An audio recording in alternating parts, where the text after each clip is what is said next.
దేశద్రోహం కేసులో అరెస్ట్ అయినటువంటి యూట్యూబర్ జ్యోతి కేసులో సంచలనాత్మకమైనటువంటి కీలక మలుపు. వాళ్ళ తండ్రి పాపం అమ్మాయికి ఏం తెలియదు, ఊళ్ళో వెళ్ళి వస్తుంటుంది, వెళ్తుంది వస్తుంటుంది, దేశాలు జుట్టు వస్తుంటుంది, ఆ దేశాలు కూడా పెద్దగా చూడొద్దని మాకు తెలియదు, ఇవన్నీ చెప్పుకొచ్చారు.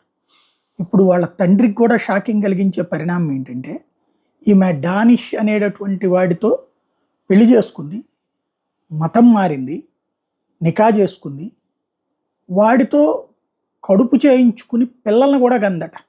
ఒక బాబు ఉన్నాడంట వీళ్ళిద్దరికి. ఆ బాబుకి పాకిస్తాన్ పౌరసత్వం ఉందట. అందుకోసం పాకిస్తాన్కి మళ్ళీ వెళ్ళిందట. ఇది తాజాగా బయటపడ్డటువంటి అంశం. ఇప్పుడు సంచలనం సృష్టిస్తున్నది. ఎన్ఐఏ దర్యాప్తులో పాకిస్తాన్లోనే బతుకుదామని అనుకుందట. ప్రస్తుతం పాకిస్తాన్లోని మొదటి భార్య దగ్గర తన బిడ్డ ఉన్నాడు అని చెప్పుకొస్తుంది అనమాట ఈవిడ. దీంతో ఇప్పుడు ఈ కథ కాస్త కొత్త మలుపు తిరుగుతోంది.